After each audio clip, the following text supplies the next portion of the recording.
আজকের ডিপ ডাইভটা একটা বেশ গভীর আর খুব ব্যক্তিগত প্রশ্ন নিয়ে। অনেকের মনেই এটা উকি দেয়। বিশেষ করে জীবনের অনেকটা পথ যখন পেরিয়ে আসা যায়, তখন মনে হয় বৃদ্ধ বয়সে কি আল্লাহর কাছে আশ্রয় পাব? জীবনের ব্যস্ততা একটু কমলে এই প্রশ্নটা যেন আরও বেশি করে মাথায় আসে। আমরা আজ চেষ্টা করব কোরআন আর হাদিসের নির্ভরযোগ্য তথ্য থেকে এই জিজ্ঞাসার উত্তর খোঁজার।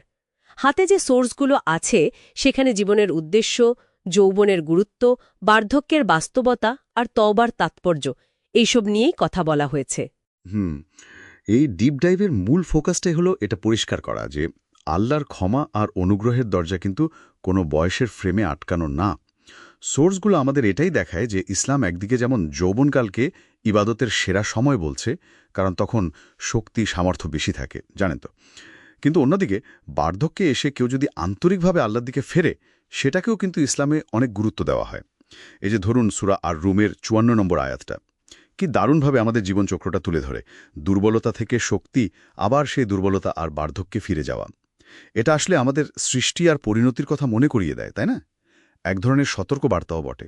ঠিক, জীবনের এই চক্রটা মনে রাখাটা আসলেই খুব জরুরি। আর এই প্রেক্ষাপটেই বোধহয় সোর্সগুলোতে যৌবনকাল বা বার্ধক্য নিয়ে কিছু নির্দিষ্ট কথা এসেছে। যেমন হাদিসে আছে না, কিয়ামতের দিন নাকি জিজ্ঞেস করা হবে যৌবনকাল কিভাবে কাটিয়েছি। হ্যাঁ, একদম। যৌবনকালের হিসাবটা বেশ গুরুত্বপূর্ণ। একটা বিশেষ সময় বলা হয়েছে। তো এই বিষয়গুলো আর এই যে তওবা বা ফিরে আসার ধারণাটা, এটা নিয়ে একটু গভীরে কথা বলি চলুন। আচ্ছা, দেখুন, যৌবনের এবাদতকে কেন এত উৎসাহিত করা হয়? কারণটা সহজ। ওই সময়টায় শারীরিক মানসিক শক্তি থাকে তুঙ্গে, আবার দুনিয়ার টান মানে প্রলোভন সেটাও কিন্তু থাকে সবচেয়ে বেশি। সেই আকর্ষণকে পাশ কাটিয়ে যে তরুণ বা যুবক আল্লাহর পথে চলে, তার মর্যাদা তো অনেক। হাদিসে তো এমন যুবককে কিয়ামতের দিন আল্লাহর আরশের ছায়া আশ্রয় পাওয়াদের একজন বলা হয়েছে। এটা হলো একটা আদর্শ চিত্র। কিন্তু সবার জীবন তো আর এই আদর্শ পথে সবসময় চলে না, তাই না? যখন বার্ধক্য আসে, শক্তি কমে যায়, তখন কি হবে? ওই যে সূরা রুমের আয়াতটা বললেন, দুর্বলতা আবার ফিরে আসে, আর হাদিসে যে ৬০ বছর বয়সের কথা বলা হলো, সেটা কি তাহলে একটা ডেডলাইন? মানে এরপর আর আশা নেই? না, ঠিক ওভাবে হতাশ হওয়ার মতো নয় বিষয়টা। এটাকে বরং একটা চূড়ান্ত সতর্কবার্তা বলা যেতে পারে। সোর্সগুলো যেন এটাই বলছে যে এই বয়সের পর আর গাফিলতির অজুহাত দেওয়ার সুযোগটা কমে আসে।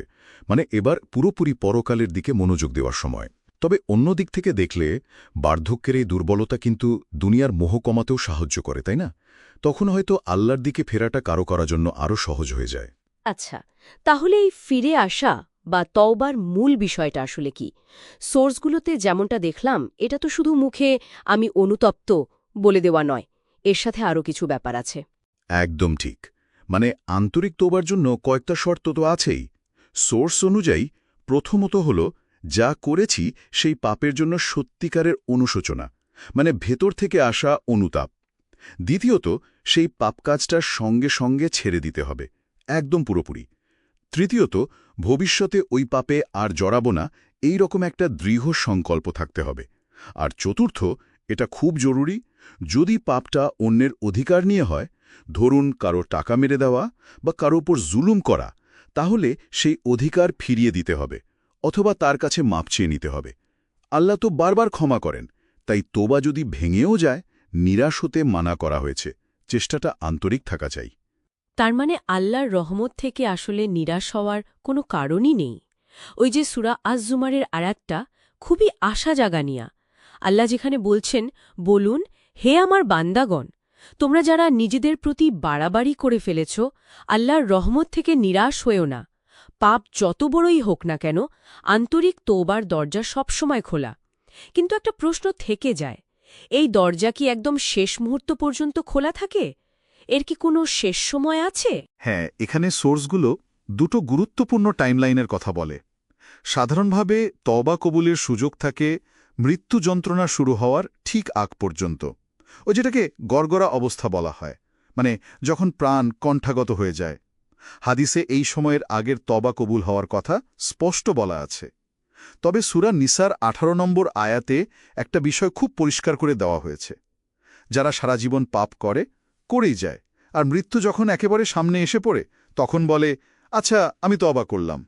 তাদের তওবা সাধারণত কবুল হয় না। কারণটা কি? কারণ এটা তো আসলে আন্তরিক অনুশোচনা নয়, এটা হলো আসন্ন পরিণতি দেখে ভয় পাওয়া। কিন্তু এখানে একটা কনফিউশন তৈরি হতে পারে। আমরা তো ওই বিখ্যাত 100 খুনির হাদিসটাও জানি। সেই লোকটা তো তবা করার নিয়তে বেরিয়েছিল, কিন্তু পথেই মারা যায়। তার তবা তো কবুল হয়েছিল। খুব ভালো একটা পয়েন্ট তুলেছেন। ওই হাদিসটা আসলে আমাদের অন্য একটা গভীর জিনিস শেখায়। সেটা হলো আল্লাহ দেখেন অন্তরের অবস্থা আর নিয়ত। ওই ব্যক্তি শুধু ভয় থেকে তওবা করেনি, সে সত্যি অনুতপ্ত হয়েছিল, আন্তরিকভাবে। আর সেটার প্রমাণ হল সে পাপের পরিবেশ ছেড়ে ভালোর দিকে যাত্রা শুরু করেছিল।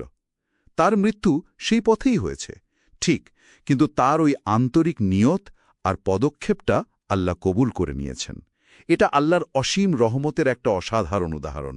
তার মানে দাঁড়াচ্ছে মূল ব্যাপারটাই হলো আন্তরিকতা, পাপ থেকে ফিরে আসার একটা দৃঢ় ইচ্ছা, আর সেই অনুযায়ী চেষ্টা বা পদক্ষেপ নেওয়া। বয়সটা এখানে মুখ্য নয়, যতক্ষণ না ওই শেষ মুহূর্তটা মানে গড়গড়ার অবস্থা এসে যায়। তাহলে আমাদের একদম শুরুর যে প্রশ্নটা ছিল তার উত্তরে আমরা বলতেই পারি, হ্যাঁ, বৃদ্ধ বয়সে অবশ্যই আল্লাহর আশ্রয় পাওয়া সম্ভব। শর্ত হল তওবাটা আন্তরিক হতে হবে আর সঠিক সময়ে মানে মৃত্যু যন্ত্রণার শুরুর আগে করতে হবে। সোর্সগুলোতে দেখলাম বার্ধক্যে বেশি বেশি ইস্তিগফার বা ক্ষমা চাওয়ার কথা বলা আছে। কিছু বিশেষ দুয়া পড়ার কথাও আছে, যেমন দুর্বলতা, বার্ধক্যের অসহায়ত্ব থেকে আল্লাহর কাছে আশ্রয় চাওয়া, আর মৃত্যুকে বেশি বেশি মনে করা। এগুলোও তো করণীয়, তাই না? একদম, এগুলো সবই সাহায্যকারী আমল। আর এই পুরো আলোচনা শেষে একটা বিষয় হয়তো আমাদের ভাবনার জন্য রেখে যাওয়া যায়। যখন কেউ জীবনের প্রায় শেষ প্রান্তে এসে আল্লাহর দিকে ফেরে, সেই ফেরাটা কতটুকু সত্যিকারের অনুশোচনা আর আল্লাহর প্রতি ভালোবাসা থেকে, আর কতটুকু কেবল শাস্তির ভয় থেকে। এই আন্তরিকতার গভীরতা, এর আসল রূপটা হয়তো একমাত্র আল্লাহই জানেন।